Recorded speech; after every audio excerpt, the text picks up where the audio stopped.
What's up, everybody? It's Quentin here from Hunters of Light. Today, we've got a very interesting guest with us. So we're going to be talking business and the photography business and the business of photography and those sorts of things. I think it's a part of our industry that's very neglected.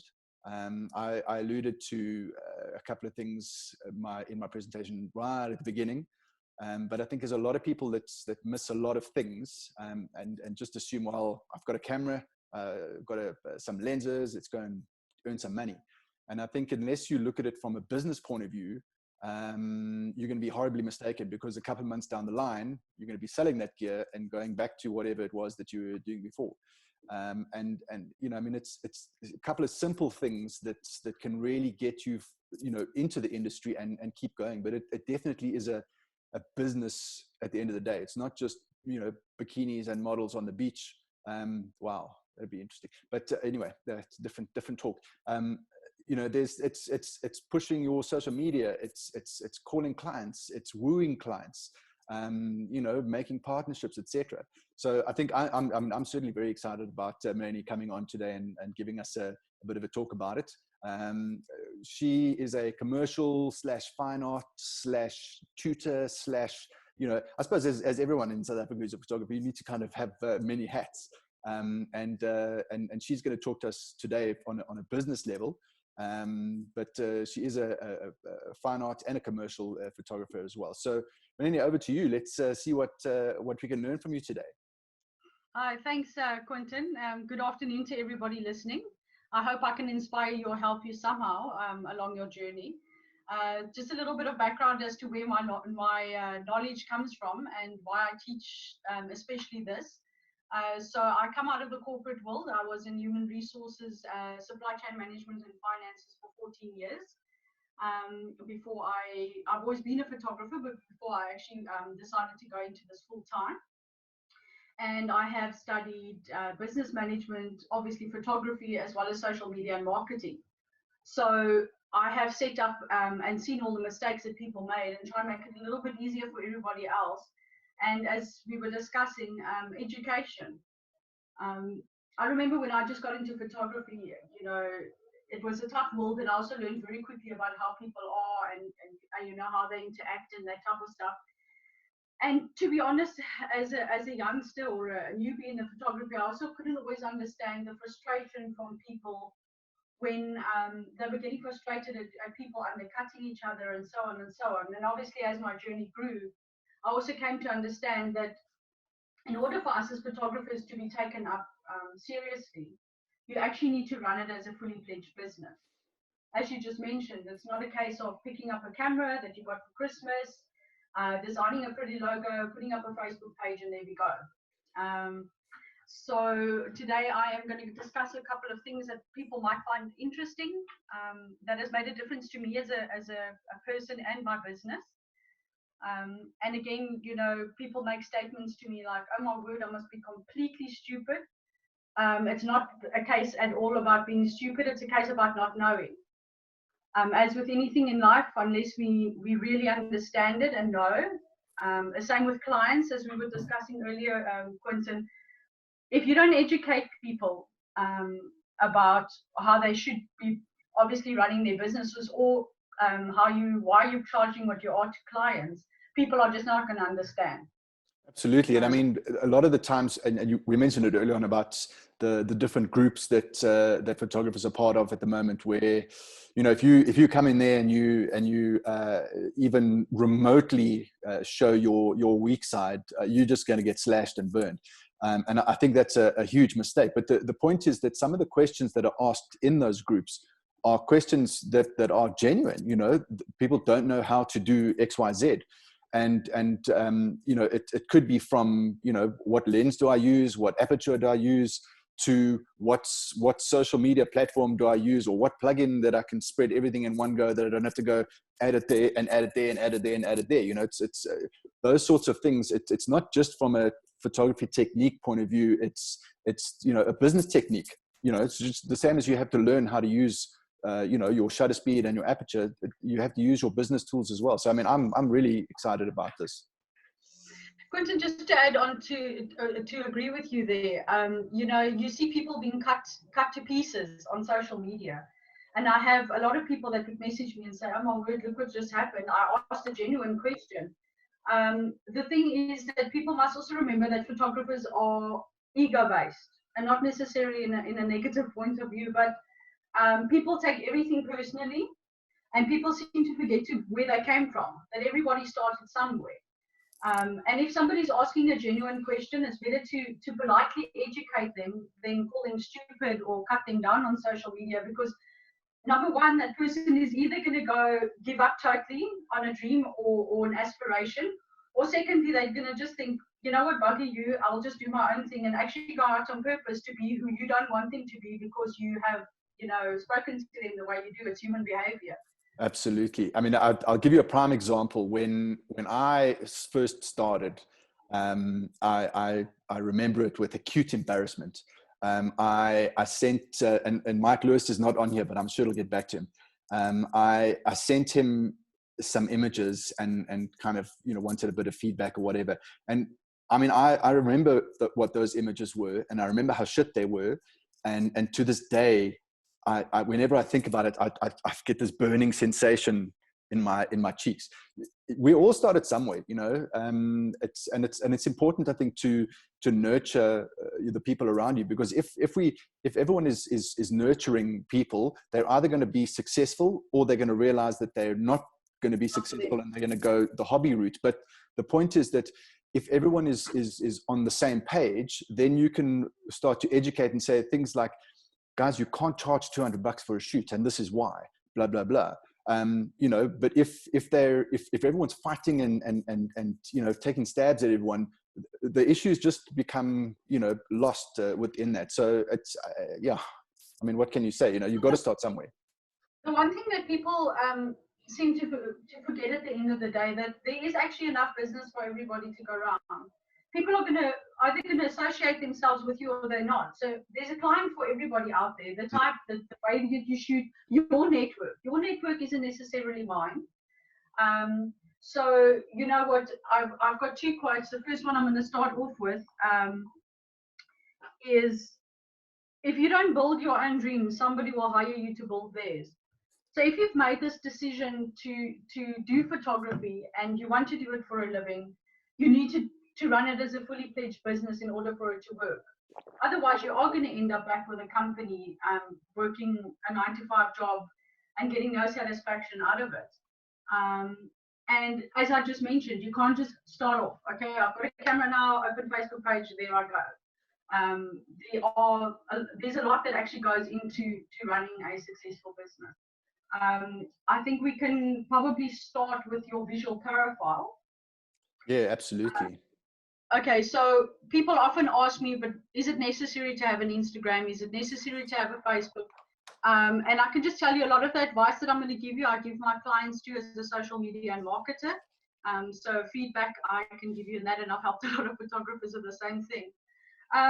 You know, there's a lot of things that your social profile actually means, and the biggest one is credibility. The first thing, and you would know, Quentin, if you ask for a plumber or something on a community page, the first thing people do is give you recommendations. So what's the first thing you do? You go and look at their Facebook page. How many people are on there? How many stories? How active are they? Are there any reviews and all this type of stuff? Yeah, they must be okay. But if they've got nothing, then you think, okay, rather use somebody else. So that is the biggest thing. It gives you the credibility. Secondly, our online platforms is a great way to get reach. So people aren't going to know what you are doing or anything if you don't advertise yourself. And number one, I know word of mouth is the best way. But if you want to extend away from your little network or people that use you regularly, is to get the word out there. And the best way to do that is through your social media channels. And then the other thing is customer service. If you've got an online platform, it's a good place for people to either give you good feedback or bad feedback in a message. I don't believe in keyboard warriors at all, so that's not the best thing. But if somebody sent you a message and say, you know what, I'm not really happy with this, you can at least go and say, not a problem at all, let's reshoot those 2 images. I really want you to be satisfied, that type of stuff. So it does promote your business well online. And in saying that, people would post an album with 50 images on that they've shot. I can tell you that people don't page through those 50 images. It's best to just do 1 or 2, 3, maybe 4 at the most, and then write a little story about the shoot or the person or whatever the case may be. And don't always make it about you. And I know this is like a thing because it's photographers, but if you are shooting commercially or even shooting families, whatever the case may be, is to your online content. You don't have to write blogs, like massive long things, but to give a bit of feedback.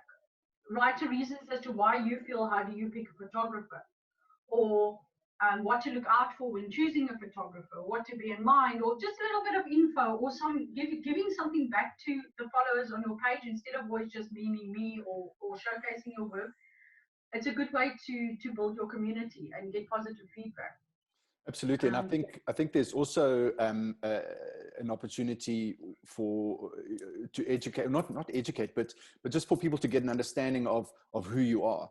I know it really doesn't. It's not too much of an issue if it's a commercial client, because Packshot or there we go. Technically, that's what it is. It's yeah. I don't care if he's an asshole, but he does good work. Whereas I think for photographers that are lifestyle photographers, wedding photographers, etc., I think it's an opportunity for people to understand who you are, how you think, what's your sense of humor, etc. And some people are comfortable with that, others are not comfortable with it. So, and it's a choice that you have to make for yourself as far as which direction you go. The other thing that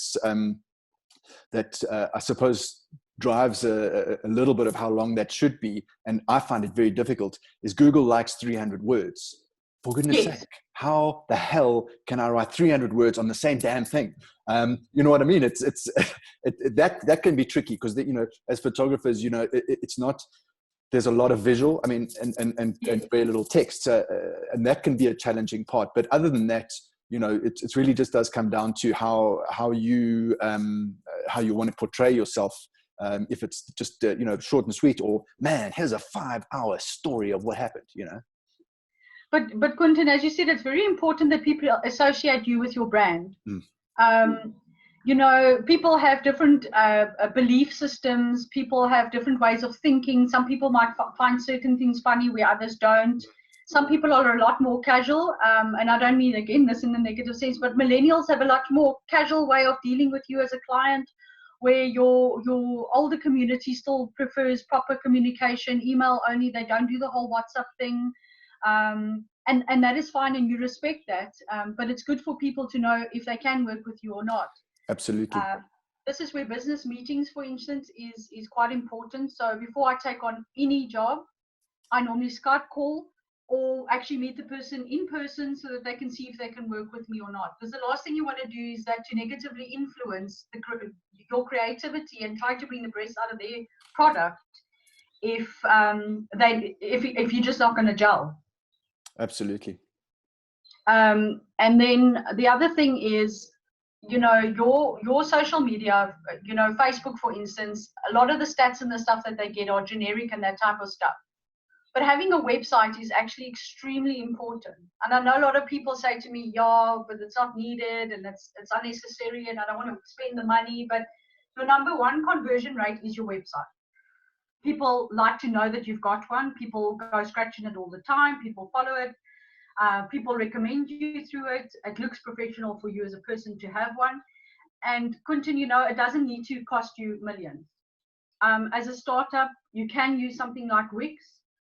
I personally believe in having somebody, as a proper host, somebody that you can actually speak to, and design, and you've got full control over that website. How you want it to look, the feel of it, the stats and everything else. And it is really, really important. Stats have shown that number one conversion rates do happen on websites.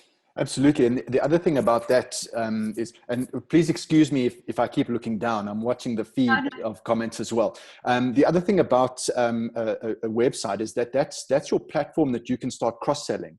So if you post something on Facebook, and that's where it is, that's the extent of it. They're going to look at it, they're going to think that's cool. And if they go and find your website address, they'll go there. But what you should really be doing is when you, and I mean, all of the websites that we develop are WordPress websites. Yeah. And there's a plugin that, you know, you put in your post, and then it pumps it out to all your social media outlets with a little bit of text, a bit of an image, and then a link back. So you're now getting those people, if they're interested, they click, there we go, the full story. Oh, I didn't know you also photographed babies. Oh, let me go and have a, you know what I mean? And that's, you need to have that opportunity to cross sell. So at the end of the day, everything should come back to your website. For sure. And everything should integrate properly. And the nice thing about that too is because of Facebook algorithms, I've had a lot of people tell me, oh my word, people don't like my work anymore. They're not liking it or whatever. And then I said to them, it's actually not about that at all. Only 30% of your people on your page will see what is happening. It is just the way that Facebook so operates. Frustrating. I know. They want you to pay. There's clever ways of doing it. We'll touch on it now. That's why your website is important, because there people can see your full bouquet. They can go and have a look at all this stuff. There aren't things hidden on your profile, and you are getting the interaction that you need from your stats by sharing to your website. And yes, it is frustrating. So people mustn't take it as, oh my word, these people don't like me anymore, or whatever the case may be. It's Facebook. It's not you. It's also not that it's not working. It's just the way that it is at the moment. Another interesting fact, now that we're talking about your online profile, obviously is to have good stationery and all this type of stuff, but I want to discuss logo and colors. So I decided to take a little bit out of the course that I offer, that it's a little bit more interesting instead of all the boring talk. But there is a psychology behind every single color in this world. There's a way that your audience will react to a certain color, and there's a way that a consumer acts to a certain amount of color. So if you, for instance, love shocking yellow and you like unicorns, and you decide, perfect, that is going to be my logo and my color for my website and my business card and everything else, I can tell you that it's not always going to work for you. If it is something significant to you, if it, you know, you can get a proper graphic design artist to maybe take the horn and somehow incorporate it in the camera or whatever the case may be. But there is a psychology behind logos as well as colors. So it's really, really, really important to go and investigate colors and why certain people will buy something with a color. I'm just going to use a stupid example. So a lot of our banks use blue, and financial institutions, because the color actually means trust. So what you are wanting to put out there and what you want your business to portray is really, really important by the color and the logo that you choose. So it's fine for you to design your own, but once you have a vision and mission of exactly what it is that you want to do, and this is my business plan runs through from everything, from the business plan right through to social media. It runs through contracts, it runs through choosing a logo, color, all this type of stuff. So by the time you've done the first half of your business plan, you will already know, okay, I've decided I want red, and I'm going to use a camera lens, and I'm going to use this font. And just a word of advice on the font is to actually look up the font and the color that you chose, and make sure that you keep that, because you will use that throughout your website and everything. So there is, for those that don't know, every font has a name which you can actually download, and the other thing is every color has a code that you can make sure that your stuff is consistent. The hex code. Yeah, well, if it's web. Yeah. So yeah, these things are pretty important. You know, so it's things like this that people don't think about. People think, okay, just on the logo side of things, you know, obviously I'll chuck in a word from our sponsor here. Our logo and website and those sorts of things are all sorted by Black Rooster Studios. But the point that I want to make is that if you want to be taken seriously, you need to have a logo that can be taken seriously. I've always used the example of, you know, Joe's Gym and Virgin Active. And let's say the two doors are next to each other, Joe's Gym, Virgin Active. Which one are you going to go to? You're going to go to the one that it's almost like an aspirational feel to it. Yeah. You know, the way that the colors, it's not just red, it's a certain kind of red.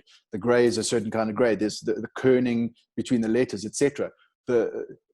those doors can go into exactly the same room behind them, but you're going to go into the one that feels more professional and it's going to get you fitter, etc.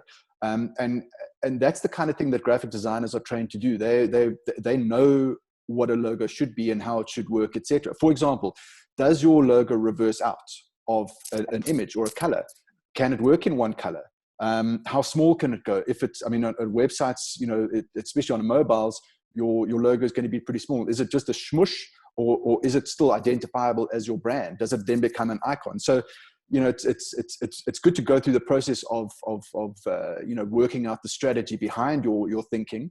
But I would definitely say, as early as you can, go the route of getting someone to design a professional corporate identity for you, because once you've become semi-famous and now you want to change, people are always going to remember the other one. But it's much more difficult for people to take you seriously if it's Times Roman and a clip art camera.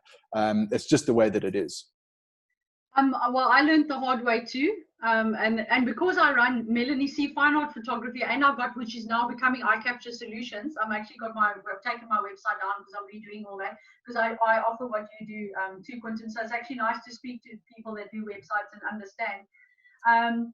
Is my Eye Capture site has probably changed its logo 5 or 6 times over the last 6 years, because I've never found anything that really spoke to my brand. Now that I have a clear vision of exactly what it is and what I want to offer, it came to me just like that. My colors, everything is sorted. Finally, I've got something that will work for me and will stick. Yeah. So it's not easy. I agree with you. The other thing people must realize is it's good to do websites and choose your own free themes and whatever. But there are certain things that you have to take in consideration. And one of the big ones, and you'll agree with me, is if it's responsive. If it's not going to work on mobile, you've got a problem. Because 95% of people view everything on a mobile. So your website might look fantastic on a desktop and you might be super proud of it. But the minute that you've tested it on your mobile, it's an issue. So instead of wasting all that time, do your homework first or get somebody to help you with it. And there are other people that offer you options.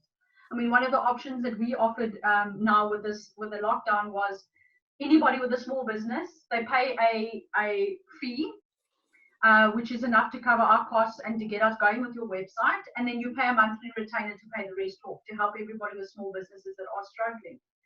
But to get somebody that would do that you can go back to and say, that isn't working, I don't like it, and know that it's coded properly, that you're not going to have problems in future, is the way to go.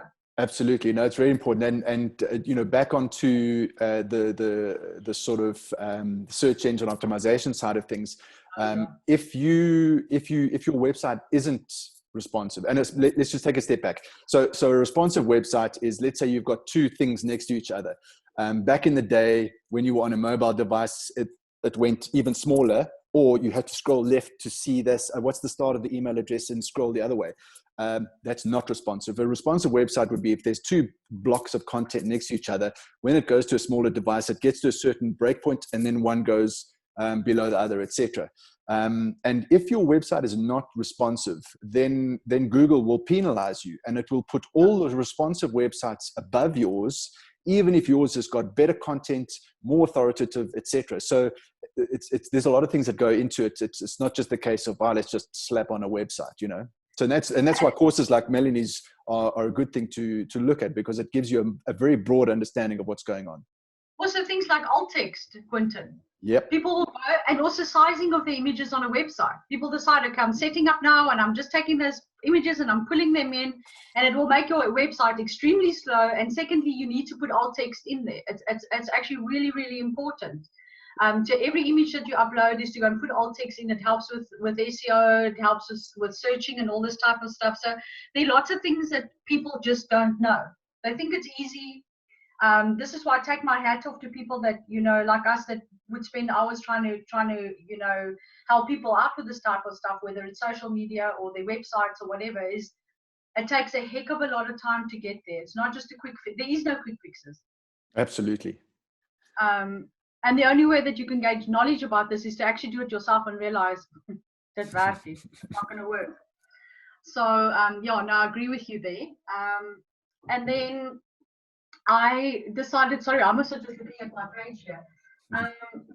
So, you know, the one biggest myth under people and photographers, especially from 2017 to now, when Facebook took over Instagram and they changed the algorithm. Now, people are going to ask, what is an algorithm? Algorithm is basically a set of stats that has been pulled by Facebook to see how people interact with certain posts for people, and what is more newsworthy or more friendly instead of advertising, and what they think your preferred audience would like to see. So that changed. That used to be anything that people liked. Now it's, you know, this is another thing that's extremely important at the moment, is to get people to follow. They mustn't just like your page, they must follow. If like, they follow, subscribe, hit the bell, blah, blah, blah. because that's the only way that you are always going to see what's happening. If you don't do that and you've just liked a page, it's going to go into the algorithms and out the door. So interactions, this is why, you know, often you see people with small businesses put little memes up on Facebook, support small businesses, please like my page. They're not doing that to be irritating.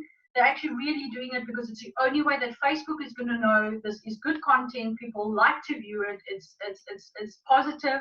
So your little heart, or even just commenting with a heart on somebody's business page, Facebook use all those icons to come up with stats as to what people, you know, are going to look at and not going to look at. So people are going to, first thing people say to me is Facebook doesn't work anymore. It's terrible. It's not working. Let me tell you something. Facebook is the platform that has been number one around the longest. They've got the most user data available. And because of that, they know exactly how to target people through advertising.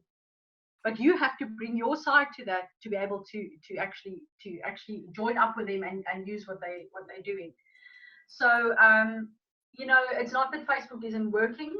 Mark Zuckerberg just decided that he wants to make it a more family-based thing, where people's new feeds are full of happy stories and Johnny cooking his cake and the one playing with his cat, instead of you advertising. And the reason for that is he found it a bit overwhelming, according to one of his live videos, where everything was just flooded with adverts. This guy sharing. And that wasn't why he started Facebook in the first place. And it was actually started by students. But so why this is important is that running an advert isn't just running an advert. There are a few different ways of doing them on Facebook. There's actually quite a couple of ways: boosting posts, doing a campaign, and running an ad. And, you know, I've heard people say to me, but my advert didn't work. Then I'm like, okay, tell me, how did you define your audience? A what? How did you define your audience? Did you actually do some research? You know, all this type of stuff. So it actually, if you sit and do an advert properly, I can take up to an hour if I really put my brain power into trying to schedule something properly, is to do your research into what people's hobbies are, defining, making sure that your audience are targeted. And the other thing is funneling. So this is really important, is to have a call to action. You need to harvest that advert somehow. Either get people to subscribe to your newsletter, or go through to your website, or give you likes, or somewhere where you can actually harvest the information. Have a database for a newsletter, and that type of stuff. And then you follow up. People run an ad, and then they don't do it again for another year. So it's good to run an ad, and then run a small, even if it's 2 days left until the sale is over, or thank you for subscribing, I've decided to give away another one, or whatever the case may be. It's good to engage with your audience and do a follow-up. So, you know, that's why I said it's really, really important to, before you attempt anything, actually, where business is concerned, is to actually really do your homework. And I give a lot of places where people can go and they can actually go and learn in depth about all this stuff, which will help them. My course is full of useful resources and programs and things that people can use to make things easier for themselves, from design right to scheduling posts. Then let me just have a quick look. Okay, admin. I know you're gonna laugh. We were talking about this just now. This is like the worst thing in the world. I know. For anyone who has sent me an email in the last 2 weeks or has sent a post on I am completely and utterly overwhelmed. There were emails that I answered yesterday, which I should have answered last week. And I'm sorry to the content contributors who I've apparently been ignoring. Literally, my admin is overrunning me. Right. There we go. Over to you. This is like a pet hate. Even when I was working, filing and that type of stuff used to be like. The thing is, for you to actually run, your business properly, you unfortunately have to have certain things in place. And I know when people look at, okay, our capture is busy being redone, but my Melanie runs pretty well. I can say that. But if people necessarily look like me, as I was saying to you just now, it's like a shoemaker who's kids that don't have shoes. Because I run other people's social media pages and I do this for a living, as well as the photography and writing content. I do copywriting as well. I'm not always as active the way I should be. And the reason I'm telling you this is people think, why aren't you practicing what you're preaching? The reason I'm telling you this is everybody's human. And I know admin is a pet hate. So you can take 2 days a month, dedicated days. You can tell yourself that on the 14th and the 13th or whatever is admin days. And you can actually spend this time very, very wisely doing things like, we were just talking about Facebook. Did you know that Facebook basically changes things every single month? So you can actually go and take that day to quickly go and have a look what's new on Facebook. Go and scratch around in all your tabs. To make sure that none of your settings have been undone, because Facebook does do that. They've updated, something's changed. I'm just going to use an example that people might not know. There's a new tab on Facebook at the moment. If you are use MailChimp as a plugin on your website, people can now actually subscribe straight to your newsletter through MailChimp on Facebook. So you can actually link it straight there. So there are a lot of useful things that come in, and the only reason you're going to know that is if you constantly, same with your website, use the day, go in, go and update everything that needs updated, load new content, load new images, do a few small blogs, plan out your whole month, and you can actually go and schedule your whole month through the scheduling tools, and there's many of them, where your admin is done. You don't have to go in every day and try and post or look busy or whatever. You can take images, write your story, write your blogs, give feedback, do all this type of stuff, answer all your emails, make sure everything is filed, followed up with clients, potential clients. So it is pretty important. And because we don't have the time and we'd rather do the fun things like shoot, just doing it twice a month. So in your 30 days, 2 days is not the end of the world, even a day and a half when you're on top of it, and you can do it a lot quicker. And Bob's your uncle. You can ignore your pages then. You can just look for messages, people messaging you or giving you feedback or commenting, but you don't have to sit and think about content. So it's good to do it once a month, and you don't have to worry about it again. Absolutely. So I mean, the scheduling tools that are specifically, I suppose, built into WordPress, etc., are fantastic. Even if people think that I am actually at 7 o'clock every morning putting up the theme of the day, no, there's like 17 other things that I'm doing for the Hunters of Light at that point in time. So I'll on Sunday or whatever, or when I've got some time, I'll schedule all of those so that at 7 o'clock that goes. Takes 10 minutes to do, and it saves you 10 minutes from each of those days. So it's trying to find the ways that streamline your processes and making sure that it's as easy as possible.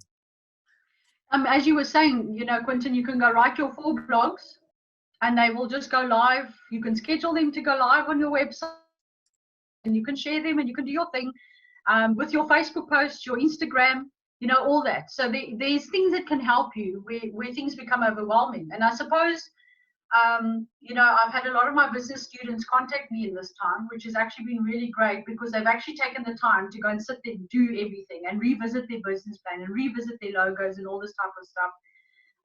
So when you do have the quiet moments, it's good to just run with it and it's done, and you don't have to worry about it any further. It does save time and frustration. And as with anything, Quentin, and you would know, people go up and down all the time. So if you're having a good day today and you actually are feeling creative and you can write, lekker, go ahead and do a few. And if you're not, don't even try and attempt it, because you're just going to irritate yourself. But when you are having those good days, write a few. They don't have to, as I said, yay big. They really don't need to be. You can just have small blurbs for posts if you want to. And when you do want to blog, you can go and write a proper blog. Absolutely, and some of the things that that people find a bit sort of daunting is, well, you've got to write it obviously so that the posts come out regularly, because again, Google loves regularity, etc. So, for example, you say to a client, listen, you need to post at least once a week, and they go, what? Oh, no, yes. I don't know. Well, and they freak out. But they kind of say, well, where am I going to find the content? But if you take, for example, let's take you take me as an example. So food, architecture, newborns, corporate portraits, so that's 4. All right. If you write one article for that, that's 4 articles in a month. So if you write 2 of them, or let's say you write 3 of them, you take a day and you write 3 articles per section that you offer, that content is now done. So you can then literally go and put it up, put images there, schedule it, done. It also, it sort of structures things or breaks things down into bite-sized chunks. Oh, okay, so I just have to write one article about food. Oh, fantastic, I can do that. As opposed to, you've got to write, how many weeks are there in a year? A lot, 50-something, 52? Yeah, 52. Yeah, 52 articles. Are you mad? I can never do that. But if you break it down, it becomes much, much simpler. And the thing is as well, Quentin, we know what is happening. We know when Christmas is, we know when Easter is, when you want to run specials, you can actually plan a lot of stuff ahead. Writing content for clients, as I do, I've actually got write for a couple of photographers as well, but writing content for other people, I can understand why it's daunting. I always listen to their concerns and, like, what am I going to use? Something else that works really, really well, Google loves happy images.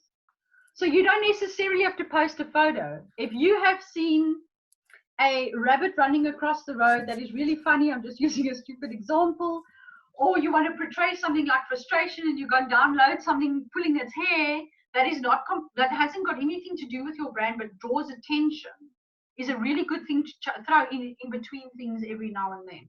So write a blog about something helpful or useful, but use something to draw attention that isn't necessarily your photo. That's going to stop a guy and think, huh, what's that? That is exactly the reaction that you need, and Google likes that. So Google likes you to not just photo. So I was published in a thing, and a link to a magazine or whatever is cool, and that type of stuff.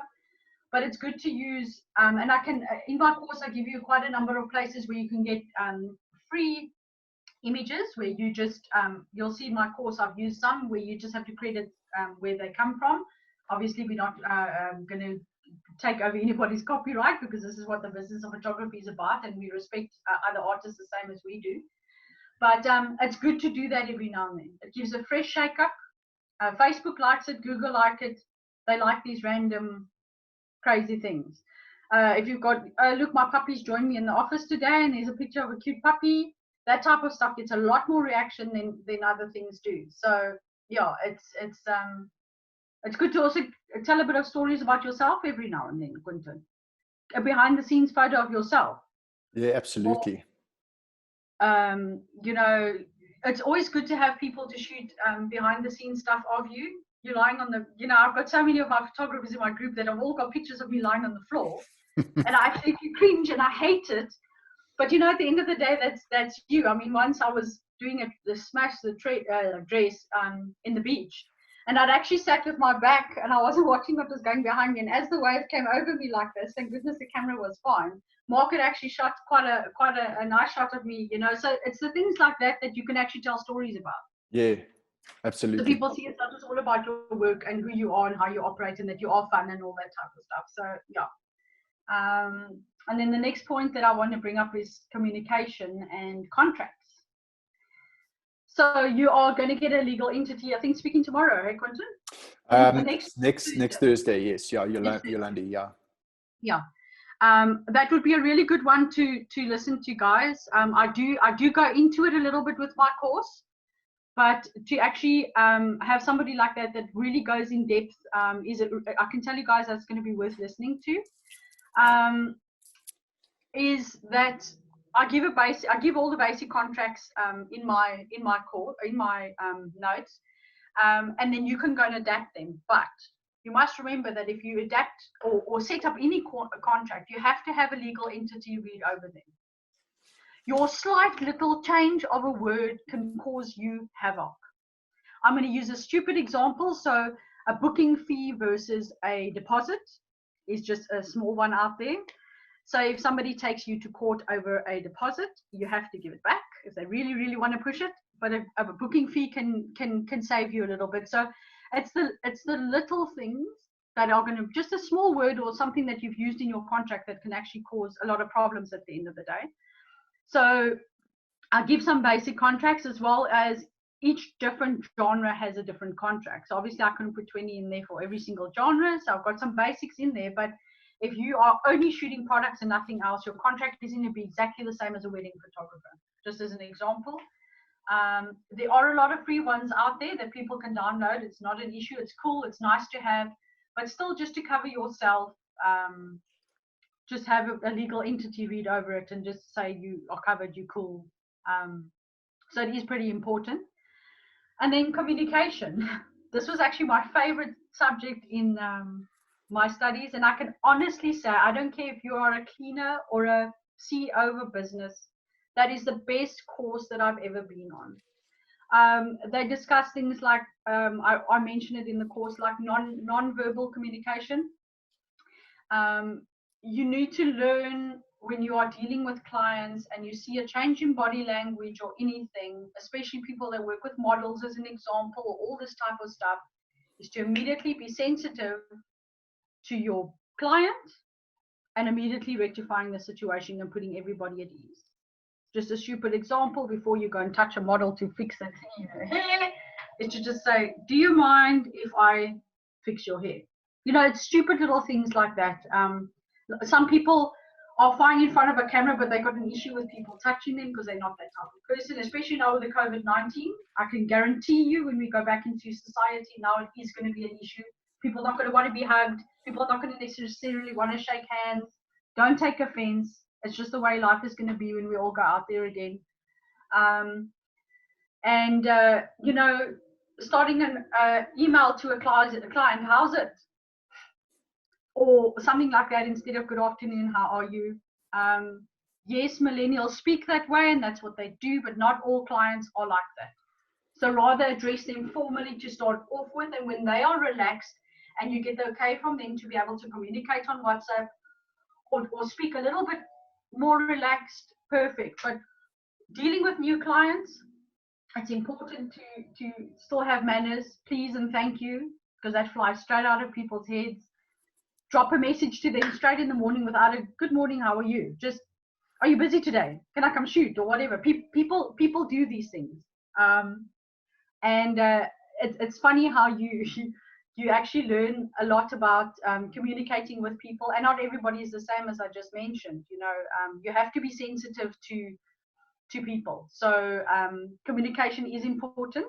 Another one is to always cover yourself. So whenever I've been in a meeting or go to a meeting, I am still an old school person. I love my diary. I write everything in there and I go home and I email it straight back to my client, that there's no misunderstandings, everybody's on the same page. And the new thing of, and this is, I have to say it, I am looking for a photographer. Please can you email me? People don't read that post. What do? Here's my page, use me. Me. And there goes the thread.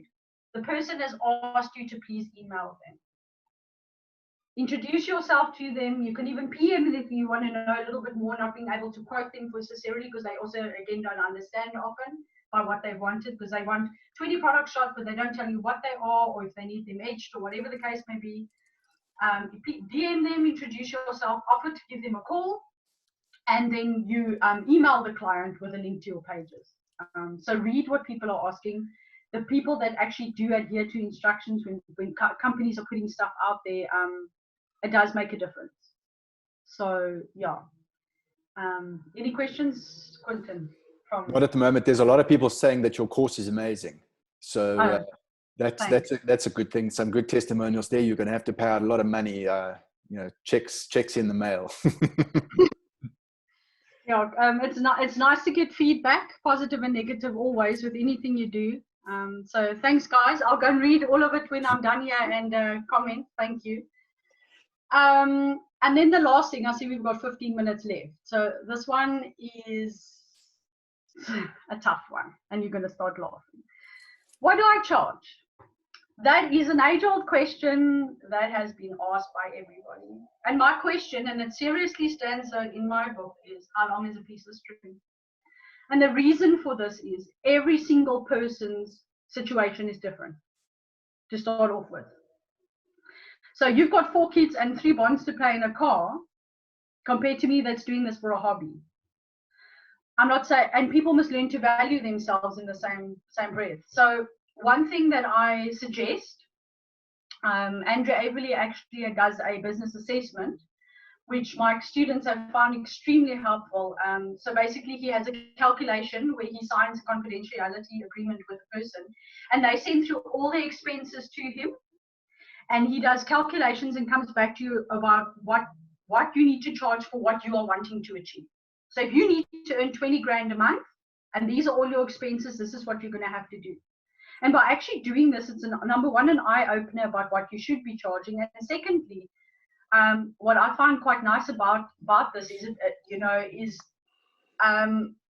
you also realize if this is for you or not. Because there's such a lot of photographers, you're going to have to really fight for your place in the sun. So, that's one thing that I always suggest. The second thing is self-worth. So people ask me, what is that and what does it matter? And so my example I'm going to use today is we've all got something we do for pleasure. Whether it is surfing or swimming or running or drinking in the pub or whatever the case may be, we've all got something that we really enjoy. And it takes us, say, an hour or something to do that. And how much we treasure that time and how we enjoy what we're doing and the enjoyment that we're getting out of it. And if that hour means so much to you as a person, convert that into your business.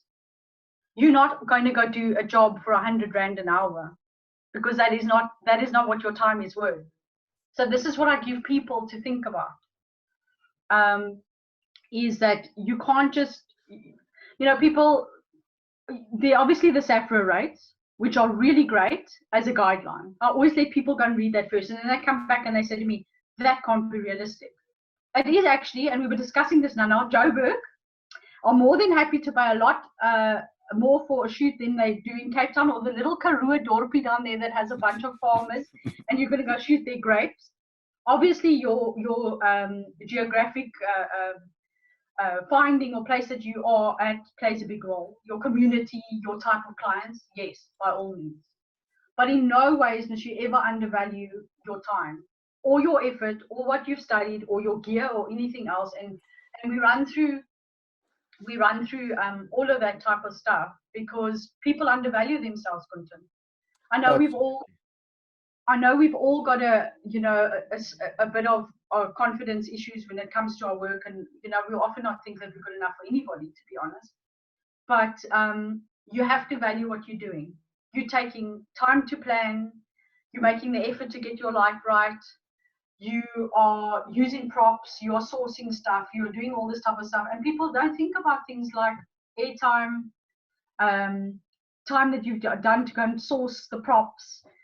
Trying to find a location, speaking to the client, meetings, and all this type of stuff. They see a camera, you go and click, and you go home.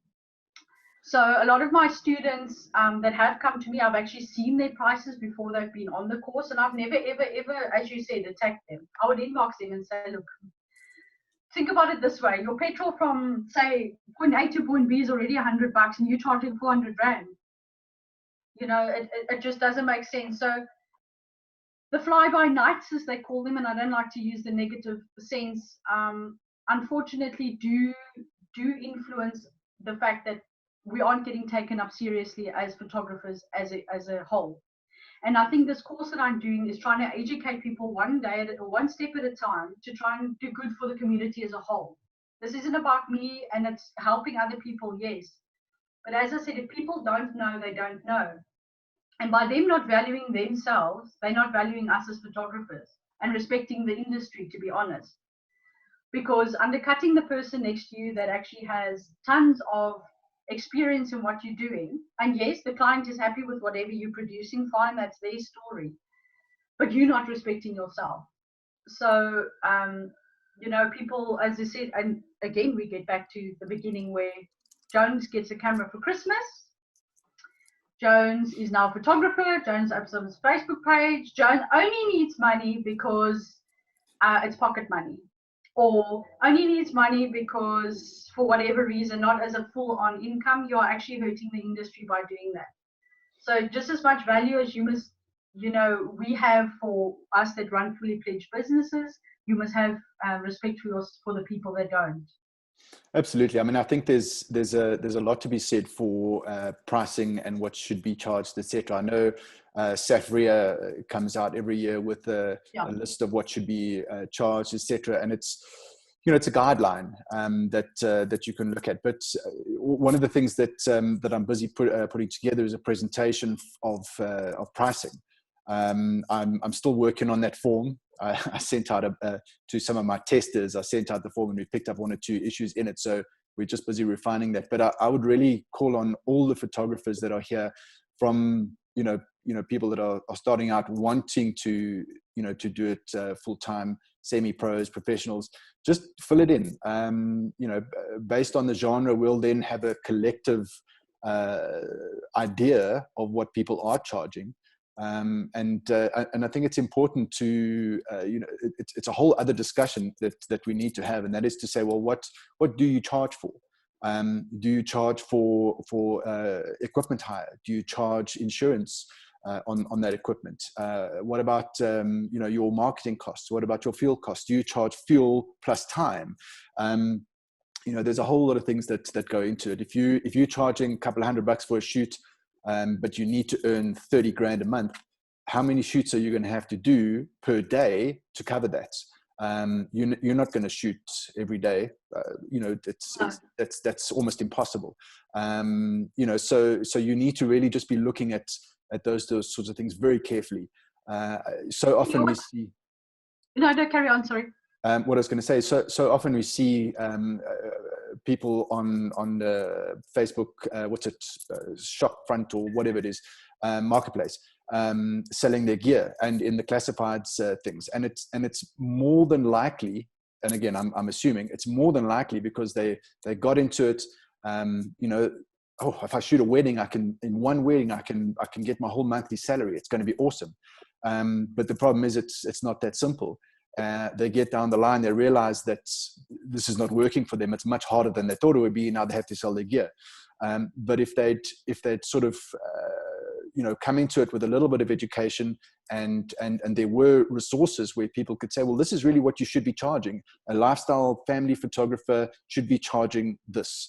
And if you want to put in you know, photo books and whatever, then absolutely. I'm just going to go to a question here that I think it was Charmaine Fenter saying, that's the problem out there. Some photographers are charging $200 for an hour shoot with 100 images of print, etc., etc. And it's complete nonsense. You know, I've seen it so often as well. $350, all the photos high res, photo book, snacks on the side, drive in a Ferrari, and we'll give you a free plane. It's not realistic. And what it does is you might be having fun, but the problem is that the person who does this for a living, who's, you know, a portrait photographer, family photographer, there's no way that they can do that. They know that they should be charging X, and now, you know, it's so complex, because even within that, there's different levels of the market. You know, you have people who develop a style and have curated a style. I think specifically of the girls from Nestling, you know, they've got a very distinct look. It's amazing. That's what people go to them for. And, you know, they charge for it. Whereas if you're not really, yeah, it's a bit of, well, we just want a family shot. Oh, look, we're all in focus and we're smiling. Fantastic. I love it. You know, there are going to be different levels there, but there's definitely a big discussion that has to be had about what people should be charging. For sure. And as I said, Quentin, at the end of the day, not just the fact that you're not valuing yourself, is it really worth it? Are you going to go shoot for 5 hours and then come home and edit for another 3 or 5 hours for 350 Rand? Yeah. You have to drive there and it's costs and whatever. Why do something if there's, yes, you're getting personal enjoyment out of it, good for you, but is it really worth it? Why even bother to charge them? You know, that's why I say there's the different levels of things. You know, there's things that, you know, if you're just doing it for fun, then, you know, absolutely, you know, you're a lawyer, but now on the weekends you do this. That, you know, that's very different to if you do it for a living. And I suppose that, you know, you are always going to have that sort of thing. But as an example, if a client wants me to go and do a site visit before the shoot, I'm charging them for it. I'm charging them from the time I leave my studio till the time I get back. So that means if it takes me an hour to get there and we spend 2 hours on site doing whatever, and it takes me an hour to get back, I'm charging you 4 hours. Simple as that, because that's my time. And the thing is, well, Quentin, you know, saying that you're not going to know what that person is prepared to pay if you don't give them a full quote. You always pitch higher and let them come back and say, I think that's a bit high, or I can't do that. But always pitch higher, and then you can always compromise a little bit afterwards. But it's exactly like you said. If you didn't ask them for the fees to go do the site inspection and think that they wouldn't pay it, you're not going to know. Yeah. So I think it's, like I say, it's a discussion that we need to have, and I'm definitely, like I said, I'm in the process of getting that research together. I've spoken to a couple of pro photographers. They've given me their details, etc. But I wanted to make it wider, so we've now made it anonymous. So I don't know that you charge 13 million Rand for a photo book. You know, and hopefully that will give people a little bit more ease on that. What we may end up doing is making that a group discussion. So there may be you know, 3, 4, 5 photographers on, maybe an art buyer or a production person as well, so that we can, you know, just look at it from a different you know, viewpoint. And I think that's important. Also, as I said, Quentin, a guy that lives in the Karoons, one small little town with 30 people, is not going to get what somebody's getting that lives in Joburg, you know. So in that type of things, people also need to use a little bit of their common sense, you know, and again, education. People will prefer to pay what they pay if you educate them as to why you are paying for the service. And that it isn't about you, it's about the service that you're getting, trying to make their product or service look the best that it can so that they get clients in return, you know? Yeah, absolutely. I mean, you can look at it from a point of view of almost 2 different markets. The one is a cost market, and the other is a value market. You know, it's going to cost you 350, but the value is 30,000 Rand. And they're 2 different audiences, and you know, yeah. I mean, there's such a broad range, but I think we do need to just look at it from the whole you know, playing field and say, well, this is where we are. This is how we need to go there. Even things, you know, you talk about things like licensing and copyright. So you take a picture of the World Cup and the fireworks go, and it's the best photo, but everyone else was looking the other way. So you're the only one that's got it. And you give it to the newspaper for, I don't know, I'm going to charge a lot, 10,000 Rand. But that then is syndicated across the world. It's on all magazine covers, etc. You could have made $10 million on it, but you got nothing. And it's that, again, it's those small things that at the end of the day, once we all start doing them, we'll all be on the same sort of platform. And then clients won't go, why are you charging me licensing fees? Don't I own it, etc. Like I said, big discussion. So Larissa wants to know why we're mocking her small little Karoo town. Sorry, Larissa. Okay. I'm going to quickly read my quote before we click off, because we almost time is okay. So this is now for both the pros and for the people that are not, that look up to the pros. You need to ignore what everybody else is doing and achieving. Your life is about breaking your own limits and outgrowing yourself to live your best life. You are not in competition with anybody else. Plan to outdo your past, not other people. So if you're worried about what other people are charging because you're a pro and it's irritating you, you know, that's not your market, and rather be polite and inbox a person and be nice towards them instead of cutting them down. And vice versa, if you are a young person that is looking to value yourself from the start, because you're not going to be able to go back. If you charge 200 Rand shoots and you realize this, or do my course or whatever, and all of a sudden you realize you're actually worth 2,000 Rand, you're not going to be able to go back. So I hope this encouraged some people today and have learned some stuff. You did put the link to my course with the discount to the guys. Yes, yes, that's right. It's on the promo that we did. The information is all there. So take up the offer, get a fantastic business course, and yeah, we'll all be poor because you'll be rich and have all the work. I'll come and say thanks to everybody once we go offline, and I'll just put the link to it straight at the bottom of all of it if anybody is interested. Thank you very much, everybody, for listening. Thank you, Quentin. Thanks, Melissa. I really appreciate it. And oh, sorry, Melanie. You know what the crazy thing is? Can I just say something? Every time that I start a live stream, as soon as I get to the point, hey, what's up, everybody? It's Quentin, and today we're talking to. At that point, I go completely blank, and I cannot remember who I'm speaking to. And now I've just called you Melissa and not Melanie. So yeah, I'm just going to. Stranger things. It's okay. I'm just going to move on. I'll delete this later. Thank you very much. I appreciate it. Thanks so much for your time. Hey. Thank you very much. Thank you, Quentin. Thanks, everybody. Cheers. Have a good week. Bye. Yeah, you too. Bye-bye.